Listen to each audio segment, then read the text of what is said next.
Psalms 147. Great is our majestic and mighty God, and abundant in His strength. His understanding, His wisdom is infinite, boundless. The Lord lifts up the humble, He casts the wicked down to the ground. Sing to the Lord with thanksgiving, sing praises to our God. Amen. Pakisabi po sa inyong mga katabi na ikinagagala ko na nakasama kita sa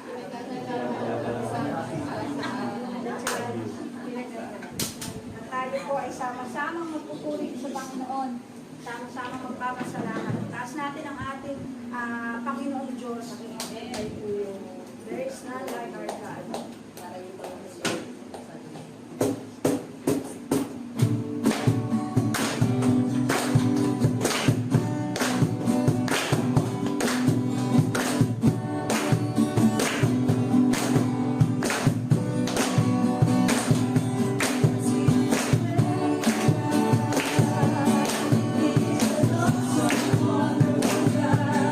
Mighty power, all of wisdom.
Usapan natin ngayon is the now word of God. Sabi ngayon kasi babalitaan natin na ang Israel ngayon is under war. Amen, under war siya. Kalaban niya ang Hamas. At sa Hebrew word ng Hamas is violence. At pakita natin doon yung sinabi sa word of God, yung word ng Hamas.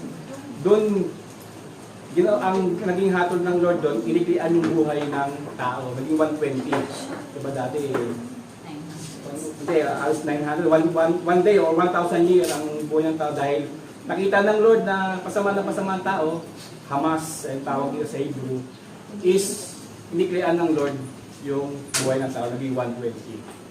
Amen. Kaya ngayon, naaayon to sa salita ng Lord. Kung gusto nyo, para hindi lang masyadong siligaw, pwede lumapit yung iba. Amen. At na po yung paki-occupy po para hindi Yung mga kabataan. Hindi masyadong yung mga office. Hindi hanap yung vocal cords. Pag-usapan natin ngayon is the prophetic messianic timeline. The end of days. Pag naririnig natin end of days, parang may konting kaba no? Dito hindi kinakabahan. Wala namang wala lang. May itong teaching na to is hindi para sabihin sa inyo na tigilan natin yung ating mga ginagawa kasi dadating na yun. Hindi yun. O kaya mag-instigate ng fear para hindi tayo makalakad, makabubun sa buhay natin. Hindi ito, itong teaching na to, hindi yung para maging ganun tayo. Kundi maging prepare tayo kung ano man timeline yung binibigay ng Lord, lalo na sa napapanahon ngayon. Amen? Napapanahon ba? Amen. Napapanahon na. Unang tanong, ito yung pinaka kailangan natin tanong eh. Na maraming nagtatanong. Sabi dito, our big question is, when will be the end of days biblically? Kailan ba? Kailan ba? Meron ba kayong idea? Pag na-preach na daw yung kingdom. Sa tingin mo, ilang percent na kaya ang napipreach? Tingin mo, konti na lang kasi dahil sa digitalized world na. At lahat na tayo magkakalink sa Facebook na lang, ilang milyon na nakakonect. Lalo pa ibang platform. The good news is, it is already asked in the Holy Scriptures. And also the Holy Scripture gave us the prophetic sign. Tinanong na siya. Kaya yung magtatanong, okay na, natanong na Bible. Sino ba nagtanong niyan? Sabi sa Matthew 24 verse 1 to 3, and Jesus left the temple and was going away when his disciple came to offer out of him the buildings of the temple. But he answered them, You see all this? Do you not? Truly I say unto you, there will be not left here one stone upon another that will not be thrown away. Pinakita ng ating Panginoong Hesus dito, yung destruction ng temple. Yung temple ba ngayon, buo pa? Sa Jew? Sila nakakalam, buo pa ba? Sira na? O, di natin alam. Ayos pa ba? Sira Sira na. Bakit di mo pa alam? Sira na po yung temple. Wala pong temple ang Jew ngayon. Kasi sa panahon ng Roman Empire, nag-rebel sila sa yung panahon ng 70 AD, nagalit ng Roman Empire, dinulog yung temple. Kaya wala akong temple ngayon ang Hudyo. At ayun ang kanilang minimithing maitayo. At ayun din ang magiging triggering point na talagang papalapit na ang Lord pag natayo na ang third temple. Ayun, sinabi dito ng kanyang mga disciple. As he sat on the Mount Olives, the disciple came to him privately saying, Tell us, when will these things will be, and what will be the sign of your coming and the end of the age? Kaya tinanong ng mga disciple, kaya doon tayo tanong. Anong magiging sagot natin? Sa Daniel 12:1-3, sabi dito, At that time shall arise Michael yung angel, the great prince who has charge of your people. Kaya in charge sa buong Israel, si Angel Michael. And there shall be a time of trouble such as never has been since there was a nation till the time.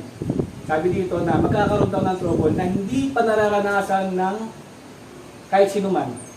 Dito pinapakita yung magyayaring tribulation.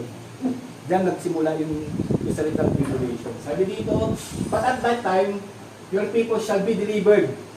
Kakaroon daw ng deliverance o pag-rescue. Everyone whose name shall be found in the written book of life, and many of those whose name in the dust of the earth shall awake. Ayun yung pag-rise ng mga saints na namatay. Bubuhayin sila ulit sa last day. Some same to everlasting life, and some to shame and everlasting content. And those who are wise shall shine like the brightness of the sky above. And those who are turned away to righteousness like stars forever and ever. Sabi, magkakaroon daw ng trouble sa time na yun, ay yung sasabi ng end of days. Sabi dito in verse 6, and someone said to that man, clothed in white linen, who was above the waters of spring, how long it shall be till the end of these wonders? Ang tanong, is the end of days begun after the death and resurrection of the Christ? Nagsimula ba ang end of days, yung pagkabuhay ni Kristo? Okay, diba? Kaya tanong yan, titignan natin kung may sagot ba dyan. Kung doon ba nagsimula ang end of days? Paano? End of days? 2,000 years ago pa sinabi yun, di ba? End of days. Is it really no one knows the end of days? Talaga bang wala makakaalam?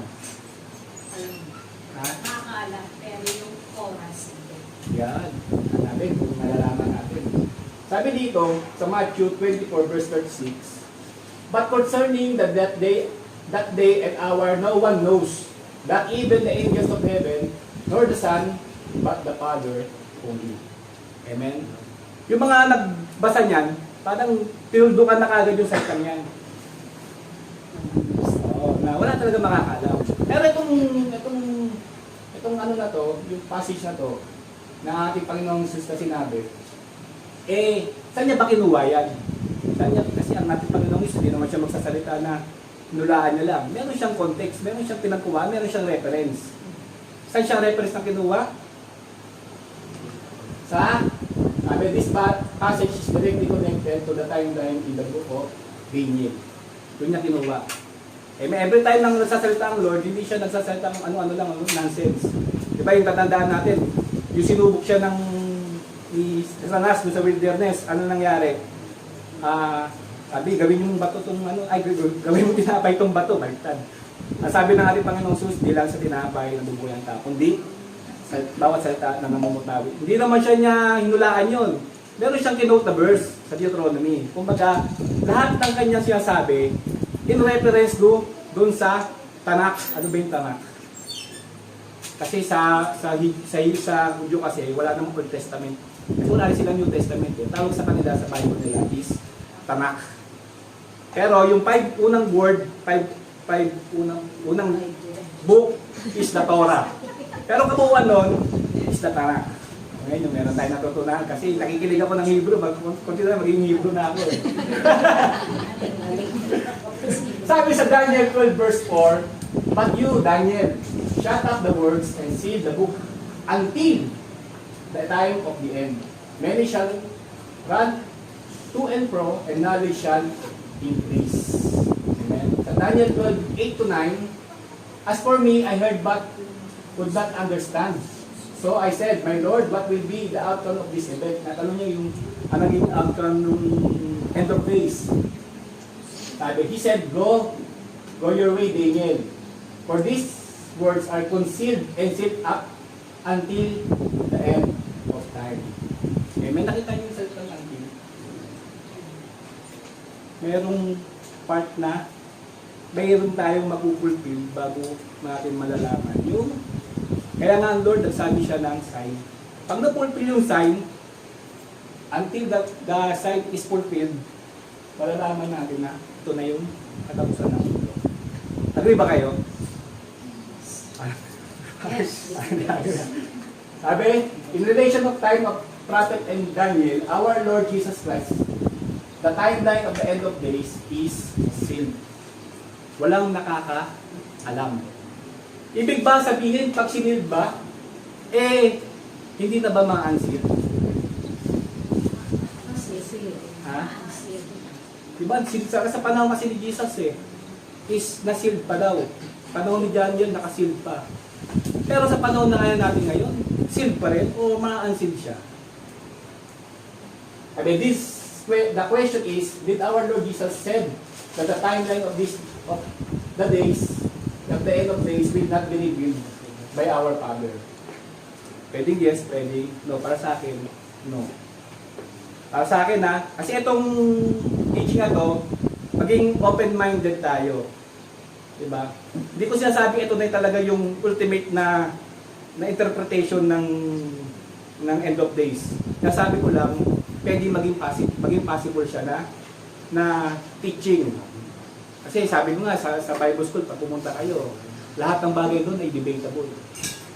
Sino nakapagpunta na sa Bible school? Pastor Erwin. Diba? Pagdating sa Bible school, halos lahat ng bagay, dinidebate. Kung ba may kanya-kanyang opinion. At dito, hindi ko sasabi ito na yung final. But, pwede tayo maging open-minded. Okay? Sabi sa Ephesians 1:7-10, in Him we have the redemption through His blood and forgiveness of our trespass, according to the riches of His grace, in which He lavished us in the wisdom and insight, making known to us the mystery of His will, according to His purpose, which is set forth in Christ, a plan for the fullness of time, to unite all things in Him, things heaven and things earth. Amen? Paano daw mabubuksan ng mystery? Sabi niya, making known us to the mystery of His will. Paano nalalaman daw yung mystery ng Lord? Ang kailangan daw natin is wisdom and insight. Wisdom and insight. Sabi sa 1 Corinthians 2:7-10, but we impart a secret and hidden wisdom of God, which is the decreed before the ages of our glory. None of the rulers of this age understood this. If they would not crucify the Lord of glory. But it's written, what no eyes has seen, nor ear heard, nor heart of man imagine what God has prepared for us, for those who love Him. These things have been revealed to us through the Spirit, for the Spirit searches everything, even the depths of God. Amen? Sabi dito, will impart the secret sa magitan ng wisdom of God. Diba sabi, pwede siyang ma-unseal. Ang magiging triggering para ma-unseal yung time para sa end of days is yung wisdom ng Lord. Wisdom ng Lord. Tingin mo ngayon, sa tingin nyo kaya ngayon, nag-increase ang wisdom ng Lord sa mga anak niya? Parang konti lang. Diba, pag tinang ka sa Bible school, ang daming subject tungkol sa, noong araw, wala namang mga eschatology, mga angelology, demonology. Diba? Yung math, diba, ganun-ganon. Diba? Kumbaga, ang tao is nag-increase ng wisdom. At ayun na magiging trigger para ma-unseal yung tanong ba natin na malalaman ba natin yung oras ng pagdating niya. Sabi, God's love us to reveal His plan to His people. Totoo ba? Ito mahal niya tayo Sabi, this first coming, the death and resurrection was revealed to those who love Him. Mamahal ba tayo sa Lord? Amen. I-reveal sa atin. Kasi nagmamahal tayo sa Lord. Sabi, remember Noah? Ano nangyari kay Noah? Panahon ni Noah, pinagawa siya ng malaking barko ng ating Panginoon. Ang Diyos, yung ginawa na yon, hindi pa rin niya alam. Basta alam niya lang, magkakaroon ng flood. Pero yung the time na kung kailan uulan, hindi niya alam. Kailan niya nalaman? Yung pinaakyat na sila ng Lord at sinarado na yung pinto ng arko. Doon niya nalaman na simula na nung judgment ng Lord. Si Abraham, yung nangyari kay Lot, diba? Tandaan natin, gugunawin ng Lord ang Sodom of Gomorrah. Nilihim ba ng Lord kay Abraham na gugunawin? Babagsakan niya lang bigla. Hindi, di ba? Pinaalam niya. Out of respect kay Abraham. Kasi alam niya na connected sila ni Abraham. Pakita natin doon na sinabi niya, ganun din kay Jonah. Diba si Jonah, yung gugunawin ang Ninive, pinaalam ba kay Jonah? Pinaalam kay Jonah. Sabi, pumunta ka doon kasi gugunawin ko na ang Ninive. Sa mga lingkod ng Lord, kung ano man medyo event na mangyayari, pinapaalam niya sa kanyang mga anak. Kanyang mga anak. Sabi dito, remember Noah, Abraham, and Jonah, when God's wrath will be unleashed, He reveals it to His servant. It is the proper time. Is there a proper time when end of days will be unsealed, or there is a guarantee that it can be unsealed? Okay, sabi kanina, ulit balikan natin. Sabi dito, sa Daniel 12:8-9, as for me, I heard but could not understand. Una, bakit hindi ni-reveal kay Daniel yung end of days? Kasi hindi niya maintindihan. Nakita niya, hindi niya maintindihan. Kulang pa ang kanyang knowledge at wisdom patungkol doon. Amen? Sabi dito, my Lord, what will be the outcome of this events? He said, go away. Go your way, Daniel. For these words are concealed and sealed up until the end of time. Until means at the point, up to the point in time. Sabi, it was concealed to Daniel because he could not understand. What would we do to make us understand?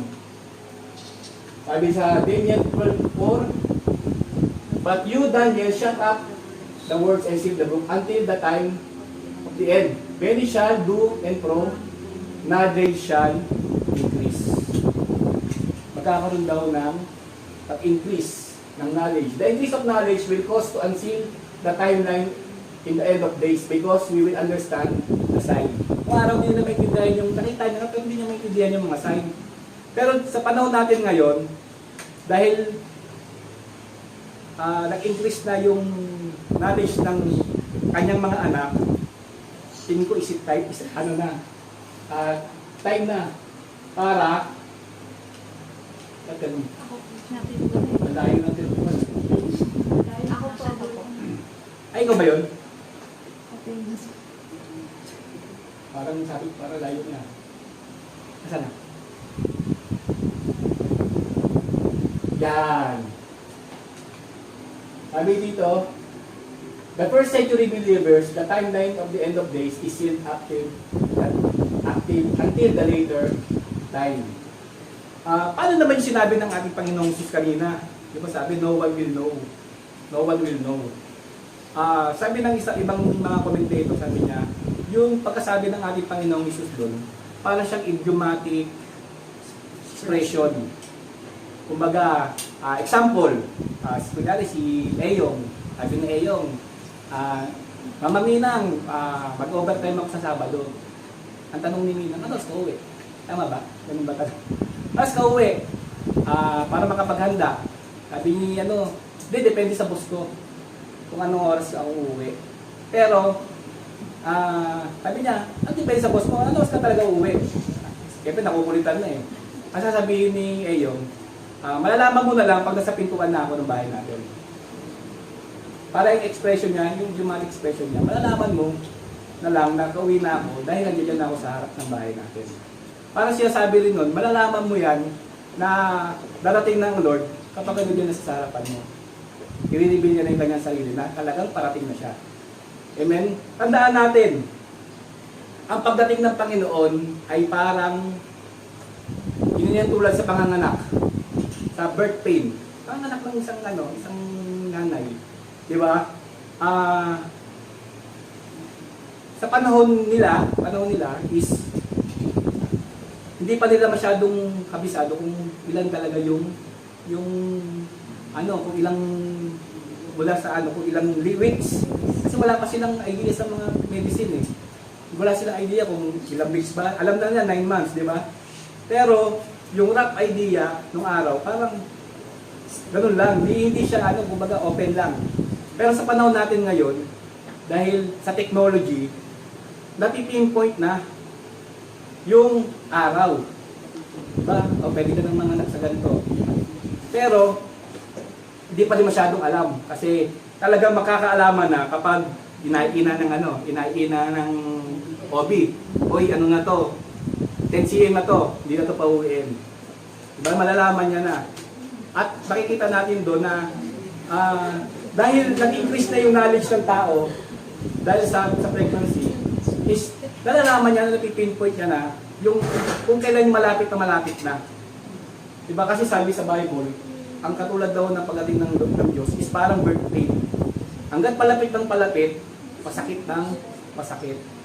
Pasakit ng pasakit. Pag-aaralan natin yan kung bakit birth pain. At ganun. Kaya,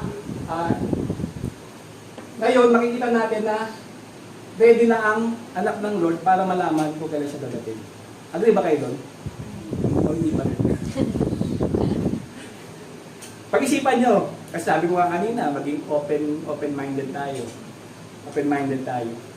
Sabi nga, the end of days, timeline is just like a complex jigsaw puzzle with many pieces. Una, pag nakakita ka ng jigsaw puzzle, anong gagawin mo? Pag binuo mo, unahin mo yung gilid. Kasi malalaman mo walang katabi dahil may kanto, di ba? O sino mga genius dito sa gitna nagsisimula? Kaya pag pangkaraniwan ka, gilid mo na.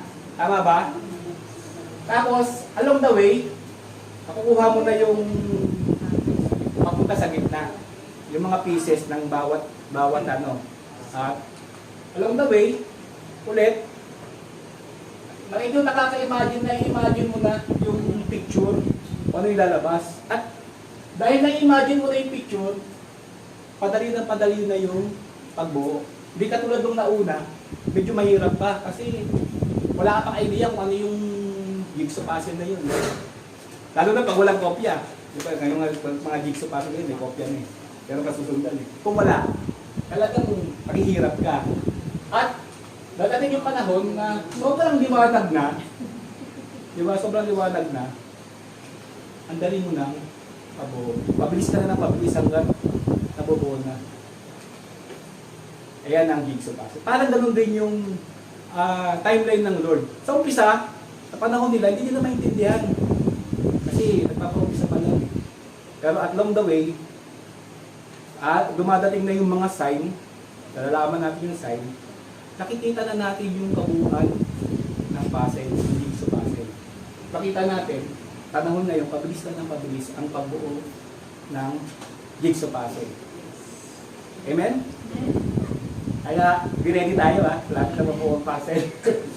Sabi, sa Ephesians, in Him we have redemption through His blood and the forgiveness of our trespasses according to the riches of His grace, which He lavished us in all wisdom and insight, making known to us the mystery of His will, according to the purpose which He set forth in Christ. Sabi, ang purpose niya, ano ba yung purpose ng Lord? Kaya ba't siya babalik? May purpose siya, kaya siya babalik. Para sa kanyang bride. Kaya, yung wisdom and insight, nakikita natin. Sabi, the revealing of the timeline in the end of days will be given to the people of God. Hindi lahat bibigyan sa mga taong nagtitiwala lang sa Kanya at nagmamahal. Sabi, the righteous and the wise. Not to the wicked or fool. Next, sabi dito, Christ is the greatest answer in the mystery of His coming. Siyempre, kung gusto natin malaman yung end of days or second coming, doon tayo sa babalik, taong babalik. Siya yung babalik eh, dapat doon tayo tututok. Tama ba? Hindi tayo tutok sa iba kasi siya yung inaasahan natin, kaya doon tayo nakatutok sa kanya. Sabi sa Daniel 12 to 9 to 10, he said, "Go away, Daniel." Paulit-ulit no? "For the words are shut up until the seal, until the time of the end. Many shall purify themselves." Sabi sa end of days, ang mga tao daw magiging, diba? "Many shall purify themselves and make themselves white." Maraming tao ngayon, ini-aim talaga nila maging tama sila sa harapan ng Lord. Tama ba? O ilan lang? Ba merong struggle na maging tama tayo sa harapan ng Lord. Sino ba hindi nag-struggle? Tayo nag-struggle ako. Siyempre gusto kong pagdating ng Lord, tama ako sa harapan niya. Tama ako sa harapan niya. Sabi, "But the wicked shall act wickedly, and none of the wicked shall understand. But those who are wise shall understand." Maliwanag na maliwanag, di ba? Yung mga wicked, hindi nila maintindihan.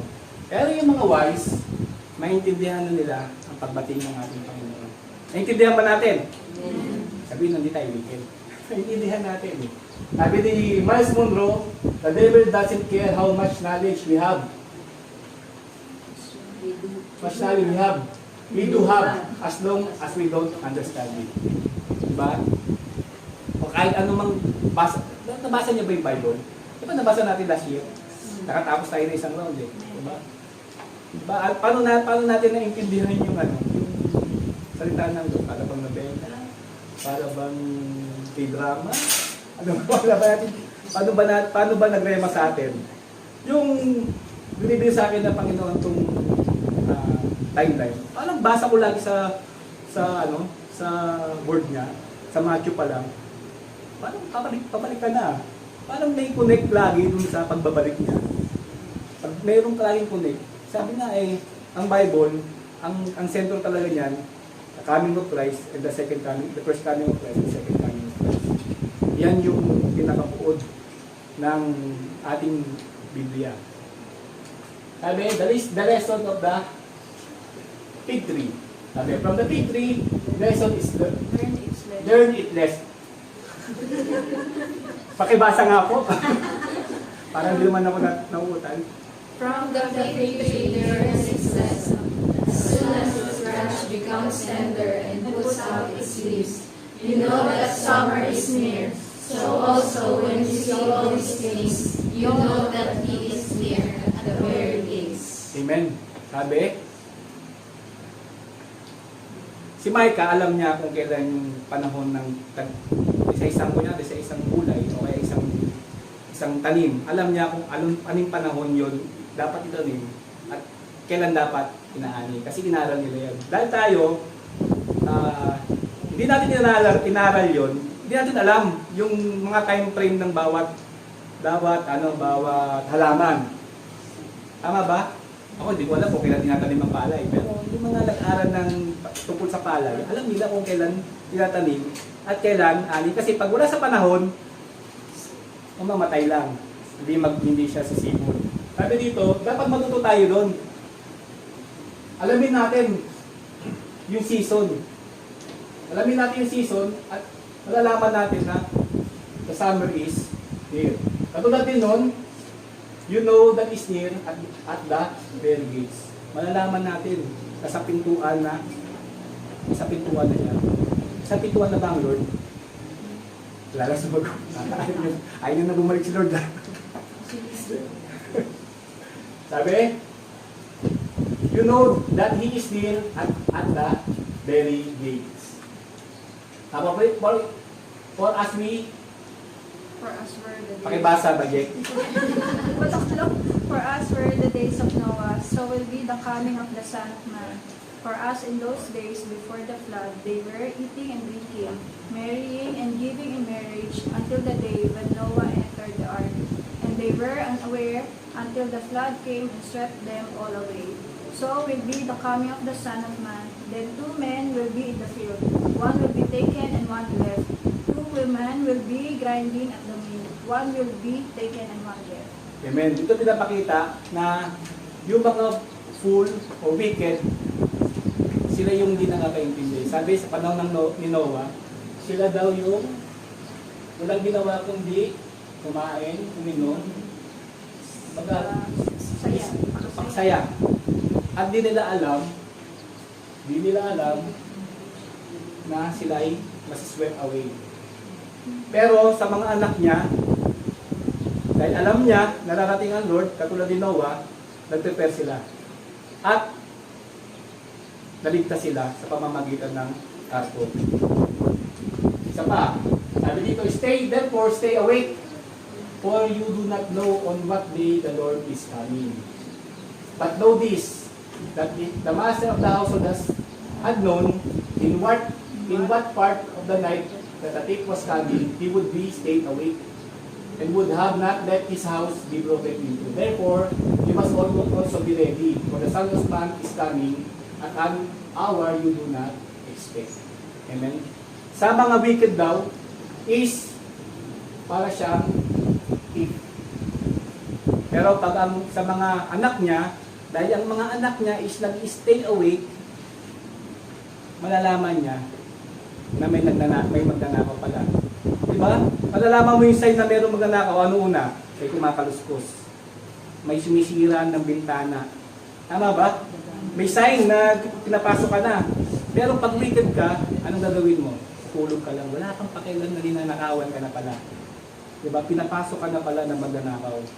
Pero, sa mga nag-aabang, is para sa kanya, hindi natip ang Lord. Kasi alam niya na paparating na ang Lord. At siya ay nag-aabang.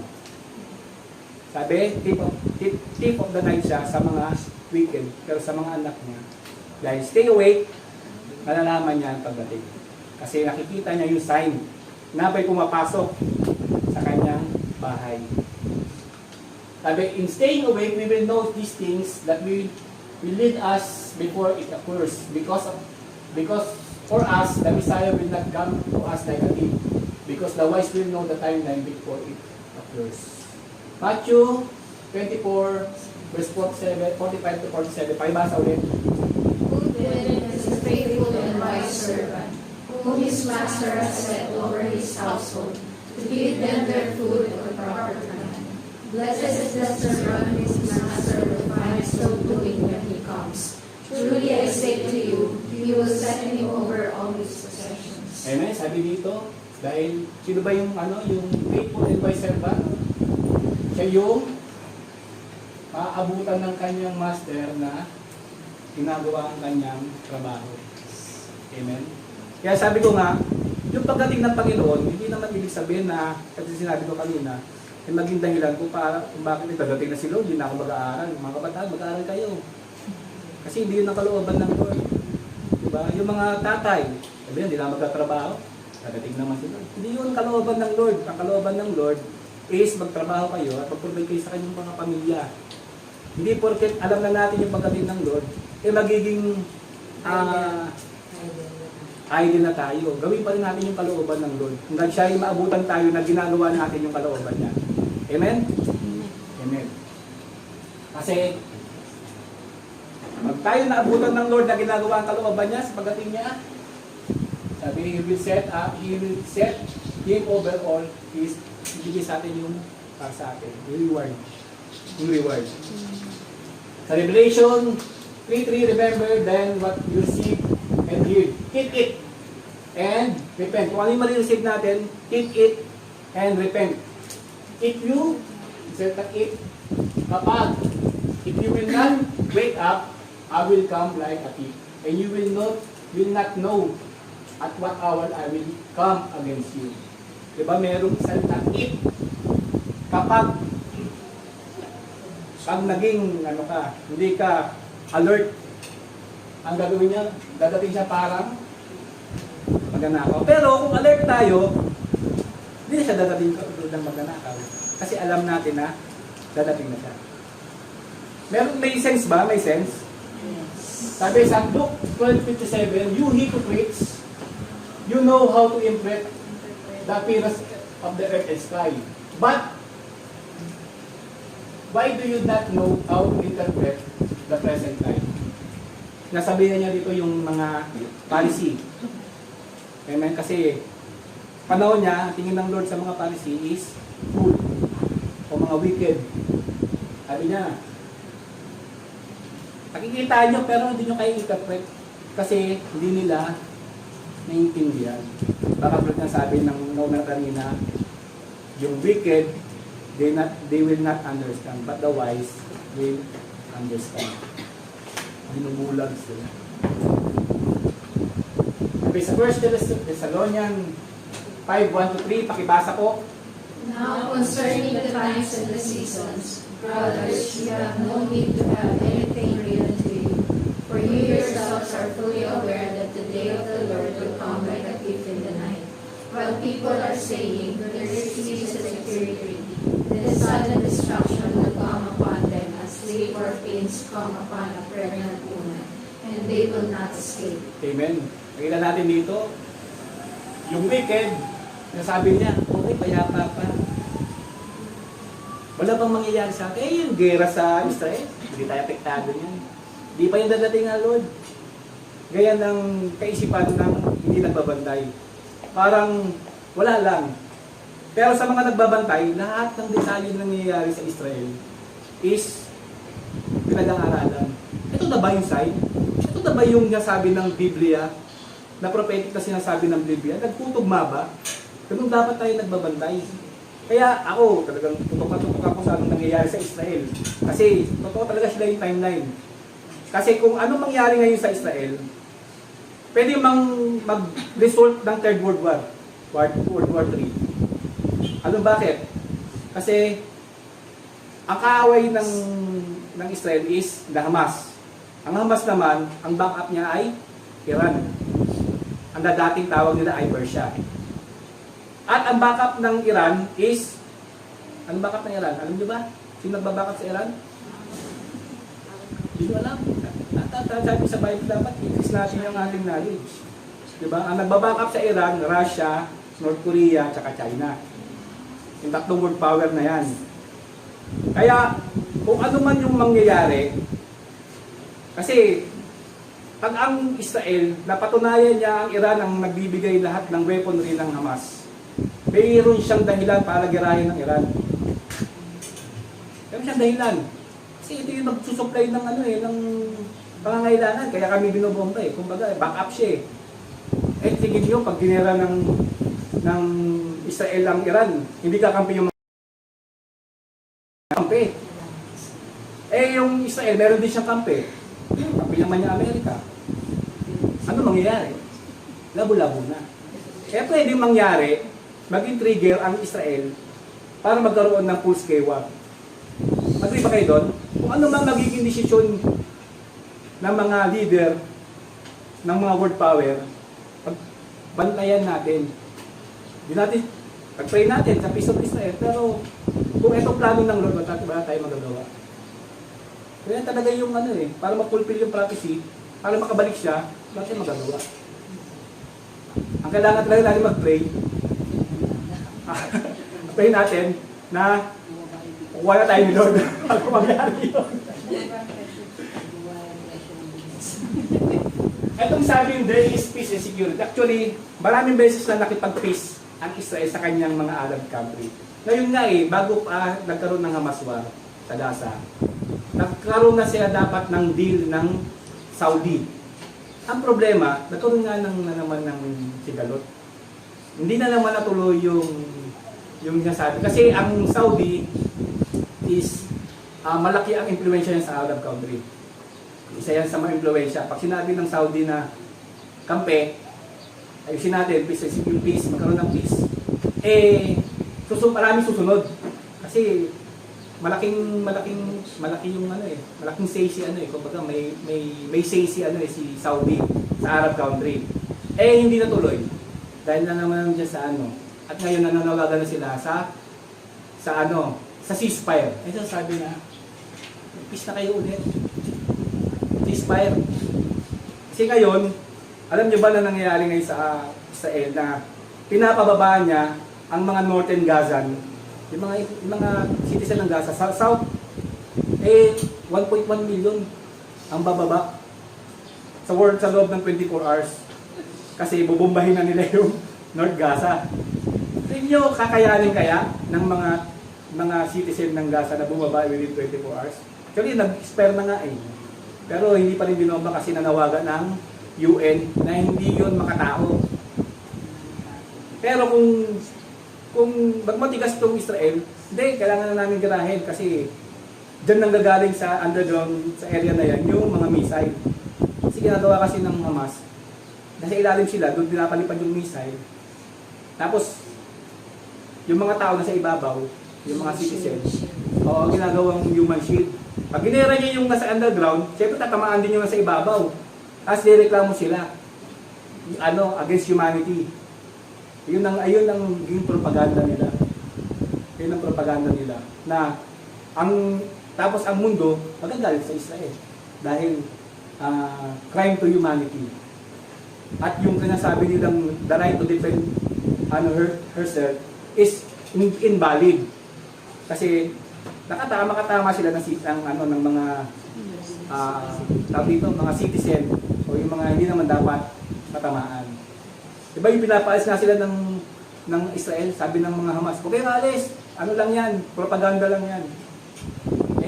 Bakit niya sasabi yun? Kasi mawalan sila ng human shield. At pwede na maging dahilan yung para bombahin sila, durugin sila. Okay? Next. Sabi, sa Daniel 12, many shall purify themselves and make themselves white and refined, but the wicked shall act wickedly, and none of the wicked shall understand. But those who are wise shall understand. Ulit-ulit ko Sabi, the prophetic messianic, suna tayo. Ngayon, alam na natin na i-reveal ng Lord sa mga anak niya ang kanyang pagbabalik. Wala na nagagaling. Ulitin natin. Kaya sabi, ilang mas na ba? Mas na ba? The prophetic messianic prophecy. The teaching will show us the calendrical interpretation of biblical messianic prophecy and patterns. This interpretation is no way definitive or not rich decisively with authority. Ibig sabihin nun, interpretation lang natin ito. Pwede may interpretation ng iba. Naintindihan nyo? Kaya sabi ko nga, maging open-minded. Open for debate. Pwede natin pag-debate yan. At could be subject to alternative explanation. We will study many prophecies and patterns that point to the precise biblical year of the Messiah, first and second coming. Nang una, meron pa pala. We will systematically review each prophecy and pattern to reinforce the 7,000 years of messianic timeline. Just like the attorney, we find relevant facts we can build up a case that the jury will base their decision depending on the evidence presented. Tingnan natin yung mga relevant facts kung relevant ba to or irrelevant. In this study, we will see numerous relevant prophecy and messianic timeline, so we can decide if it is fulfilled or coincidence. Our first case is the creation prophecy. Ano ba yung creation prophecy? Napakita dito na yung creation, di ba ilang days ang creation? 7. Hindi nyo alam Sabi siya, the knowledge shall increase. Ilan yung ilang days yung creation? 7. Ayan. Dapat buong loob natin. 7 days creation. Sabi, 1 to 7. Sabi, ang 1 day and 1,000 years prophetic principle. Ano ba yung sinasabi na ang 1 day daw sa Lord is 1,000 years para sa atin. Ano ba yung prophetic? Sa panakuha yan. Sa 2 Peter 3, 8 to 10, pakibasa po. But do not overlook this one fact, beloved, that with the Lord 1 day is 1,000 years, and 1,000 years as 1 day. The Lord is not slow to fulfill His promise, as some count slowness, but is patient toward you, not wishing that any should perish, but that all should reach repentance. But the day of the Lord will come like a thief, and and then the heavens will pass away with a roar, and the heavenly bodies will be burned up and dissolved, and the earth and the works that are done on it will be exposed. Amen. Sabi dito kasi maraming tatanong kay Peter, kailan ba pabalik ang Lord? Kaya pinasok niya yung at one day in the Lord, 1,000 years sa akin. Kasi maraming naiilip sa panahon nila. Taga may ilip, tagal nila naghintay eh. Di ba? Sabi, but be patient. Saan naman nakuha ni Pedro yung kanyang ganyang kaisipan? Saan niya pa kinuha yan? Naisip na lang ba yan? Nalibig sa kanya ng Lord? Meron siya kinuhaan. Merong reference yan. Nakikita natin yan sa Peter got this prophetic principle in Psalms. Psalms 90 verse 3 to 4. Pakibasa ulit. You return man to the dust and say, Return, O children of man, for 1,000 years in your sight are but as yesterday when it is past, or as a flash in the night. Amen. Alam niyo ba, doon pala kinuha ni Pedro yung yung reference na yun sa Psalms? Ang tanong naman ngayon, saan naman kinuha ng psalmist itong reference na to? Saan niya kinuha yan? Tandaan natin mo sa itang to. Return man to dust. Ang ibig sabihin ng return man to dust is physical death. So sabi niya, return naman to dust. 1,000 years in your sight are but yesterday when it is past. Sabi, the author of the Psalms is connected to the writings of Moses. Pabalik tayo kay Moses pa rin. Doon naman niya nakuha yung principle na one day in the Lord, 1,000 years to men. Sabi sa Genesis 3:19, pakibasa. With the sweat of your face you shall eat bread, till you return to the ground, for out of it you were taken. For you are dust, and to dust you shall return. Amen. Tandaan natin, yung nagkasala ang tao, ang sabi ng Lord, ang sabi ng sa ano? O, basahin natin mamaya ulit. Sabi, God says to the man that he would die the day when he eat the fruit of knowing and good. Sabi ng Lord yun, di ba? Pag kinain mo to, mamamatay ka sa araw na yun. Nakain ba nila? Para kung sumuko, nakain nila, kaya nga tayo. Diba? Sin death, ibig sabihin return to dust. Nakain nila. Pero namatay kagad ba si Eva Tada? Hindi. Sabi nila, sabi ng mga nagko-comment, ang namatay daw is spirit. Totoo naman. Totoo naman. Pero, totoo ba na, sabi dun sa kasi, return to dust hindi naman spirit yung pinag-usapan dun eh. Pag sinabing return to dust, pinag-usapan dun, physical death. Physical death. Totoo ba na namatay si Adam in one day or 1,000 years? Sabi, the Lord God commanded man saying, you will surely eat every tree of the garden, but of the tree of knowledge of good and evil you shall not eat, for the day that you eat it, you shall die surely. Sabi, we know that Adam did not die physically. The day they eat the fruit. Some scholars says Adam died spiritually and died physically later. Totoo naman, namatay siya later. Pero unang namatay yung kanyang spiritual death. But God says, return to dust, which means physical death. The day that we are talking is not literally 24 hours a day. It could be 1,000 years. Kasi kung namatay nga siya, 24 hours lang, ikot na si Adam. Ibig sabihin, hindi yun yung usapan nila ng Lord. Yung one day is 1,000 years. Sabi, Genesis 5:5, thus all the days that Adam lived is 930 years. And he died. Mahaba ng buhay ni Adam, no? 930 years. This concludes that literally a day God is talking is equal to 1,000 years. Remember, Adam lived for 930 years and a span of 70 years before it came take 1,000 years or one day in God. Ngayon, malaking significance yung ba't 930 siya umabot ng sabi ng Lord is 1,000 years. Pero meron pa siyang kulang na 70. Diba? Sabi, these were Moses and the psalmist and Peter got one day is equal to 1,000 years to God. Sa 1 Corinthians 15:22, pakibasa ko. For as in Adam all died, so also in Christ shall all be made alive. Amen.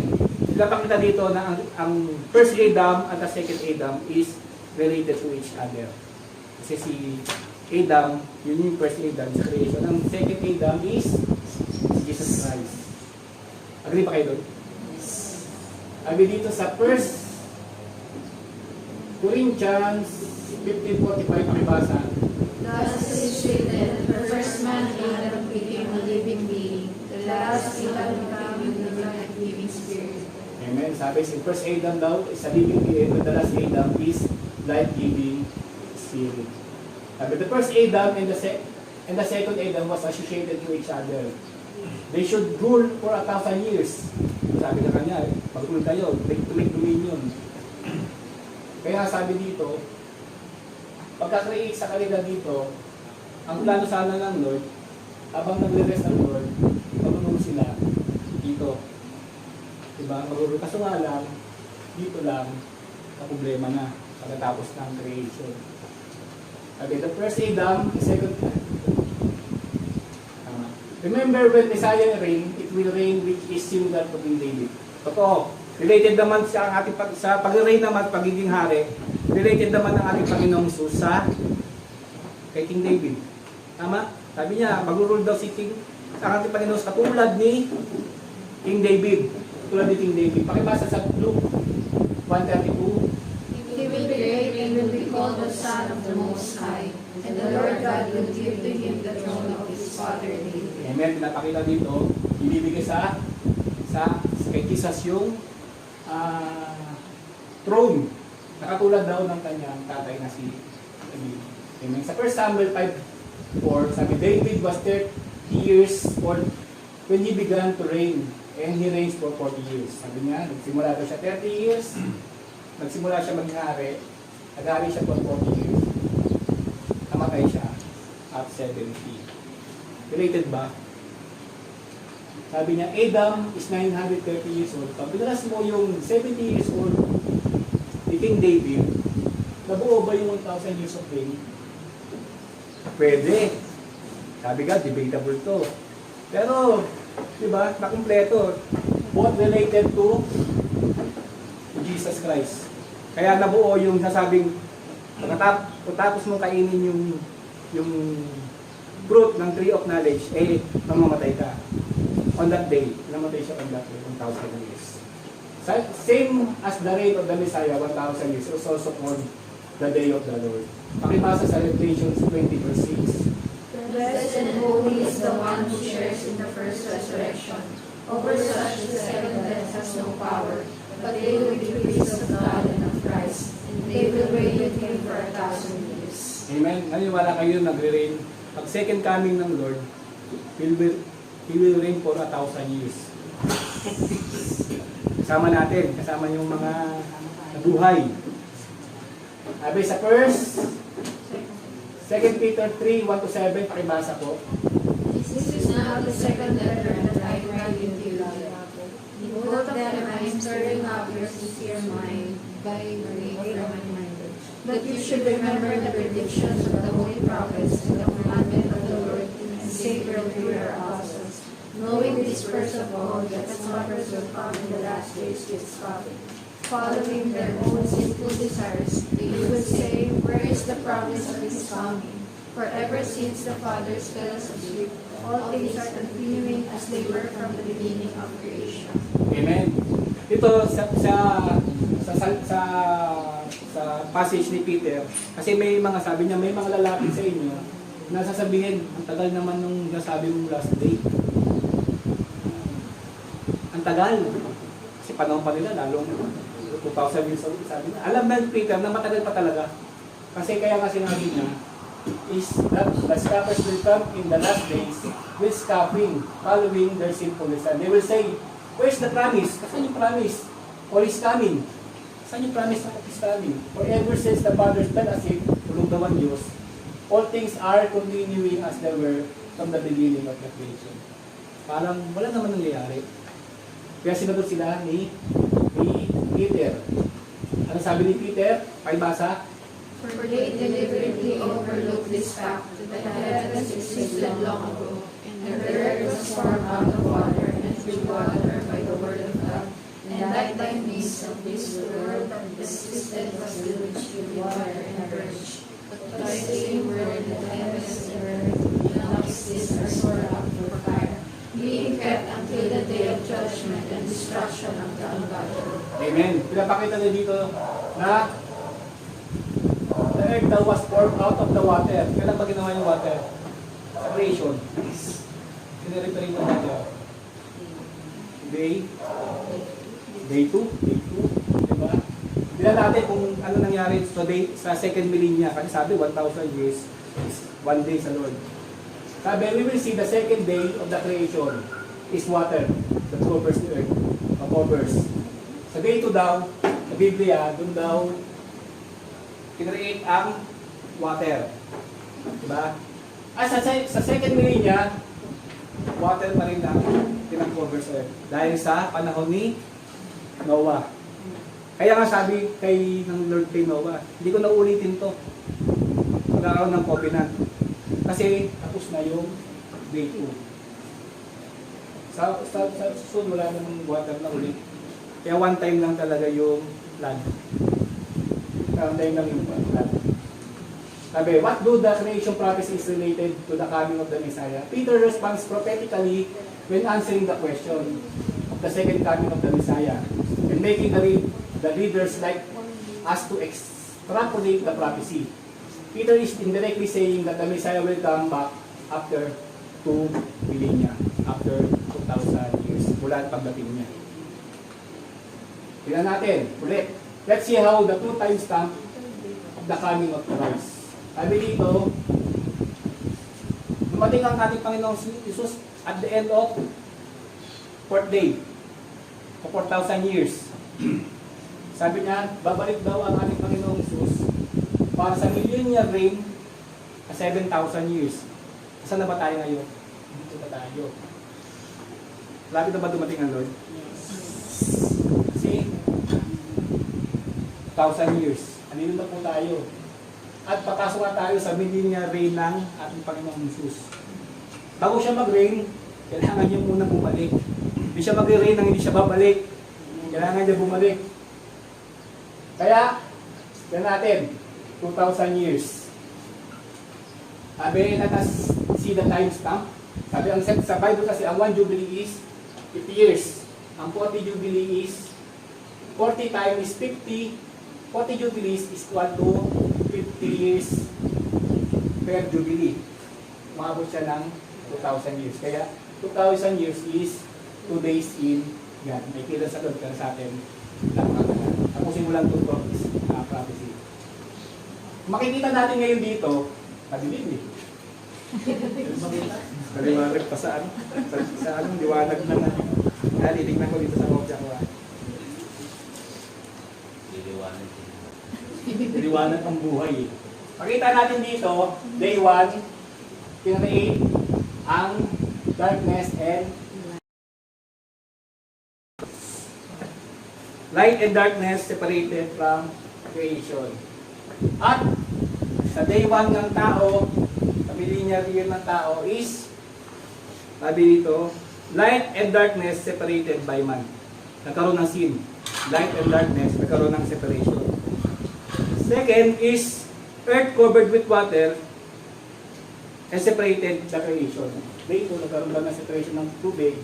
Sa day 2 ng tao is, earth was covered once again, covered by water, then separated in Noah's flood.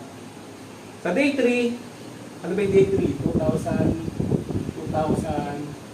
to 3,000 is Abraham sabi din, land is yielding seed and bearing fruit. Nagkaroon na ng mga puno. At nangyari naman sa 2,000 to 3,000 years is Abraham's seed promised to receive the land. Nagkaroon ng promise ng pagkatanim din. In day 4, ano nangyari sa day 4 sa creation?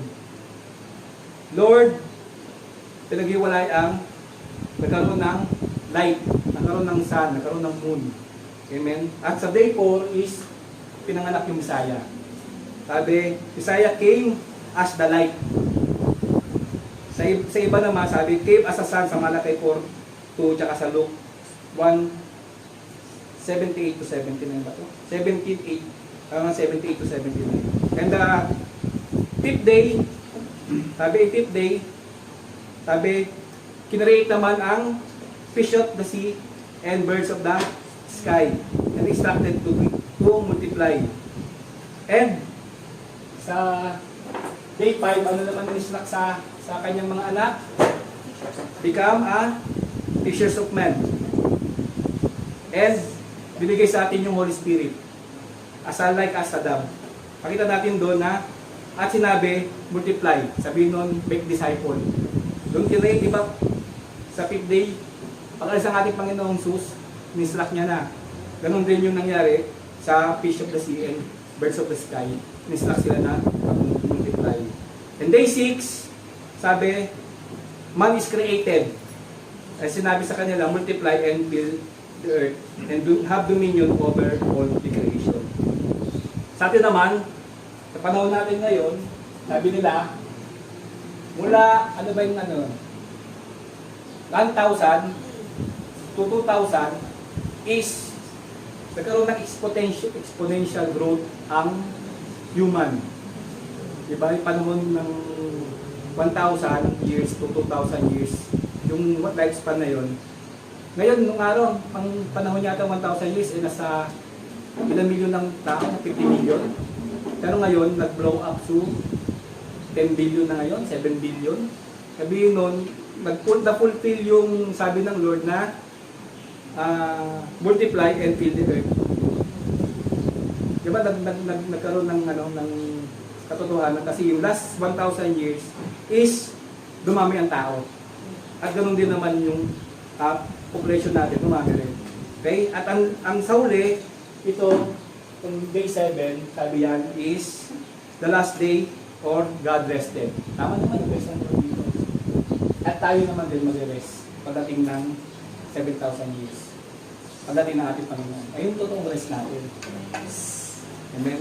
Ayun yung tawag dito, creation prophecy.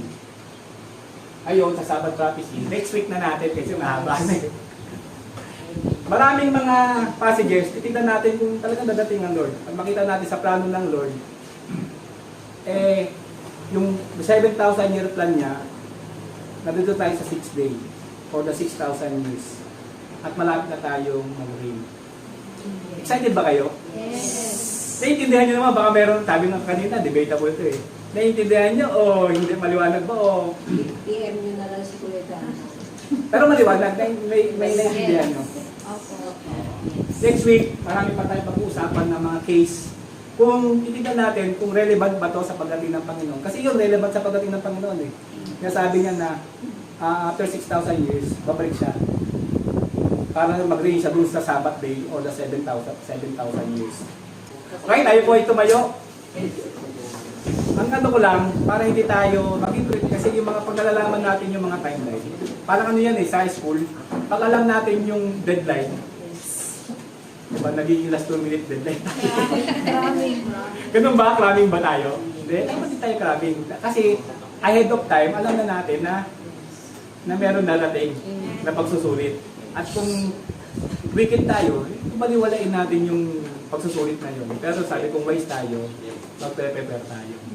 Amen. Ito, sabi ko nga, hindi ito instill para matakot tayo, hindi maging excited tayo sa Lord, sa kanyang pagdating. At hindi ko sinasabi na baliwalain nyo na yung mga ginagawa nyo ngayon.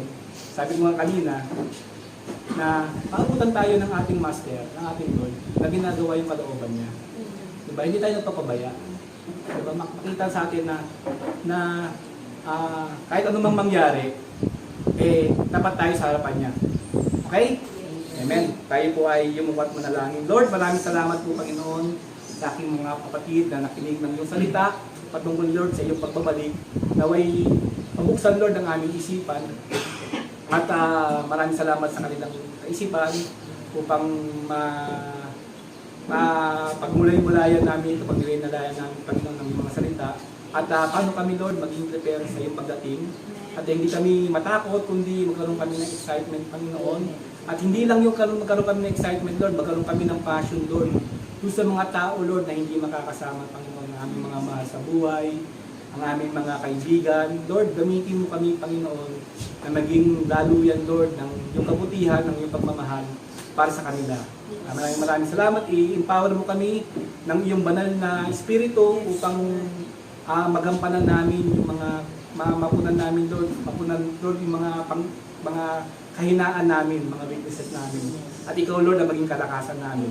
Maraming salamat, Lord, sa bawat isa. Pagpalain mo, Lord, ang aming araw-araw na gawain. At maging masumpungan mo kami, Lord, na ginagawa, Lord, ang iyong kalooban para sa amin. Maraming salamat po. Ito po ang aming samot dalangin sa tayong pangalan ni Jesus. Amen.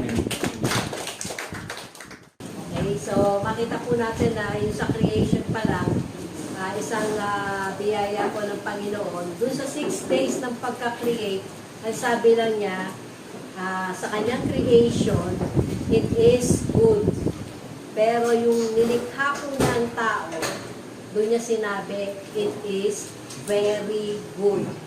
Kaya ikaw po, pakisabi dyan sa katabi mo, very good ka. Very good ka. Yung pagkalikha sa atin ng Panginoon, very good.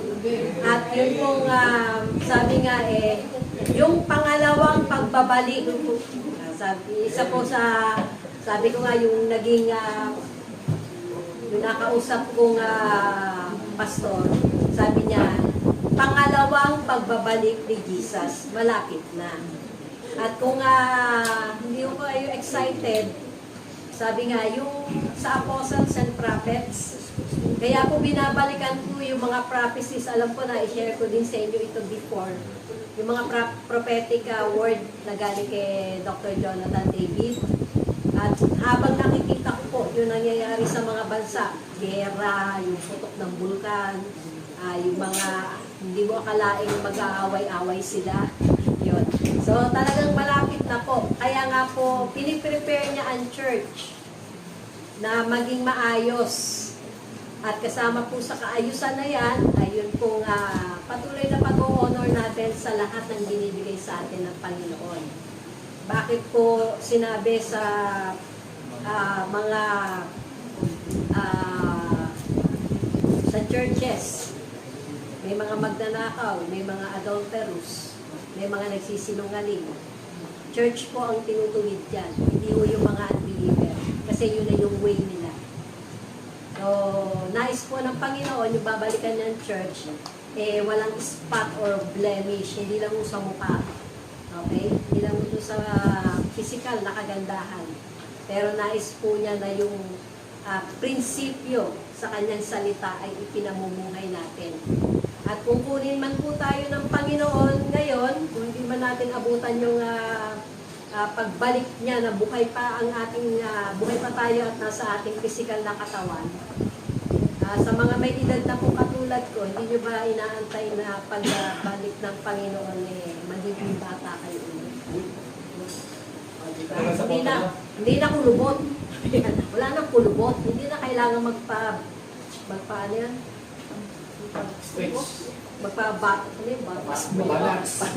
Yan.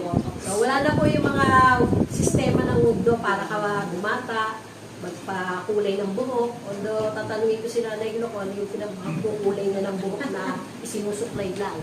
Yan. So, isang biyaya po ng Panginoon na patuloy na hindi tayo pagkukulangin ng Lord. Wala naman pong nagreklamo sa inyo nung tumaas ang presyo ng bigas. May natuwa naman sa inyo nung bumaba.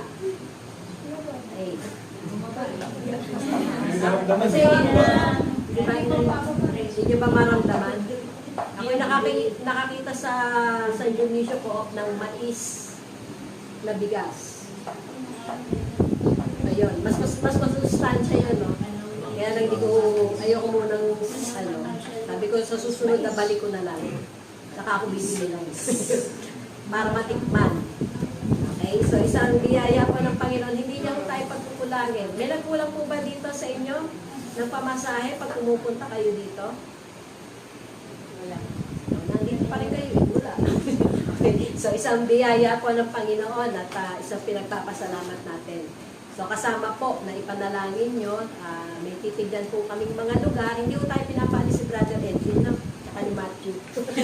So, libre po nilang pinagamit ito, pero para po dun sa naisip pa ng Panginoon na matrain at patuloy pong ma-equip ang mga kasunod na generation ng mga leaders at yun pong mula sa young couple, young professional at mga kabataan bago pa kayo maging busy sa inyong mga karir, nawa ay yung paghahari ng Panginoon at yung pag-a-advance ng kanyang kingdom.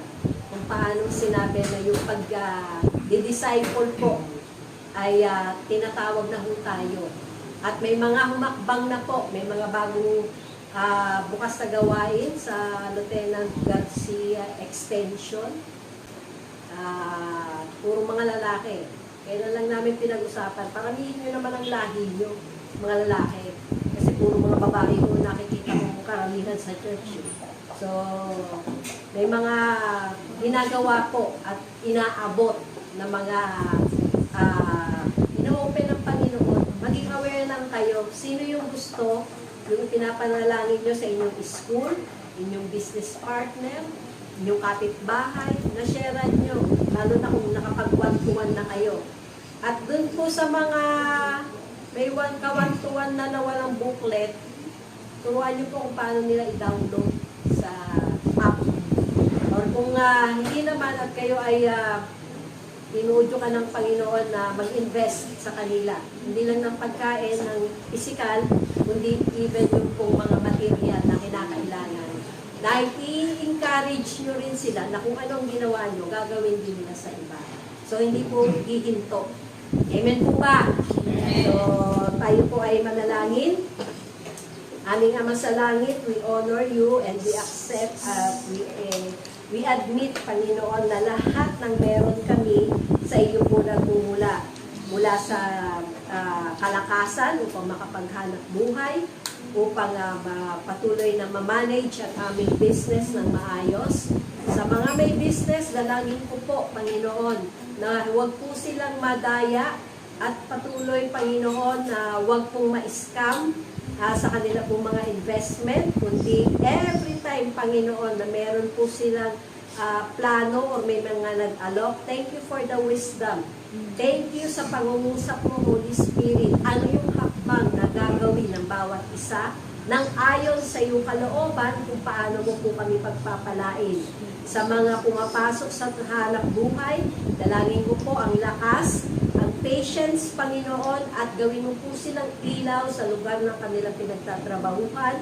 Patuloy sila magbigay ng comfort at ganun din po ng hope. Ipakita nila ang pagmamahal na nagmumula sa iyo. At salamat po aming Ama sa Langit na patuloy ka magbubukas ng mga pintuan upang makapag-minister ang bawat isa, even kung nasa bahay lang sila, nasa trabaho, nasa eskwelahan. Makita mo po yung desire, Panginoon, at makita rin nila ang joy kung paano, Lord, na makaabot ng mga hindi pa nakakakilala sa iyo, makapagbigay ng pag-asa. Mahalin, Panginoon, ang mga taong hindi ka ibig-ibig, pero dahil sa pag-ibig mo sa amin, natutuloy po kaming magmahal.